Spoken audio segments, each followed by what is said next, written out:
محترم سامعین کرام، السلام علیکم ورحمۃ اللہ تعالی وبرکاتہ۔ الصلاۃ والسلام علیک یا رسول اللہ وعلی آلک واصحابک سیدی یا رسول اللہ صلی اللہ تعالی علیہ وسلم۔ کچھ ہمارے مسلم بھائیوں کی یہ غلط فہمی ہے کہ انہیں احتلام ہو جائے یا کسی وجہ سے ناپاک ہوں تو وہ روزہ نہیں رکھتے۔ کہتے کہ ناپاکی کی حالت میں روزہ کیسے رکھ سکتے ہیں؟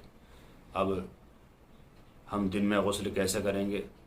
غرارہ بھی نہیں کر سکتے، ناک میں پانی بھی نہیں کھینچ سکتے، لہٰذا اب تو ہمیں ناپاک ہی رہنا ہوگا اور مغرب بعد نہائیں گے، پھر کل کا روزہ رکھیں گے۔ دیکھیے حضرات، یہ بات بالکل غلط ہے، من گھڑت ہے، جاہلوں کی من گھڑت بات ہے یہ۔ لہٰذا ناپاکی کی حالت میں کلی کرنے کے بعد، وضو کرنے کے بعد سحری کھائی جائے اور روزہ رکھا جائے، اس میں کوئی حرج نہیں ہے۔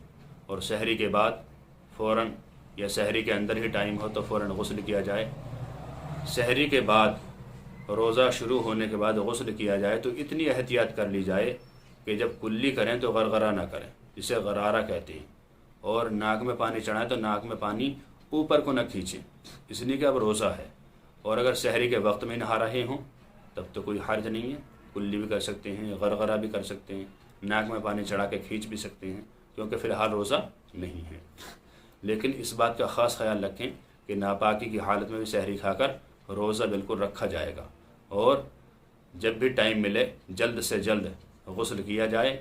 غسل کرتے وقت اس بات کا خاص خیال رکھیں جو میں نے بتائی، اگر روزہ ہو تو غرغرہ نہ کریں، ناک میں پانی نہ کھینچیں، یہ چیزیں کیا ہیں؟ سنت ہیں، اور غسل کرنا یہ فرض ہے، تو جلد از جلد فرض کو ادا کرنا چاہیے۔ اللہ تعالیٰ سے دعا ہے کہ اللہ تعالیٰ ہمیں صحیح مسائل شرعیہ سیکھتے رہنے کی توفیق عطا فرمائے۔ السلام علیکم ورحمۃ اللہ واللہ تعالی عالم بالصواب۔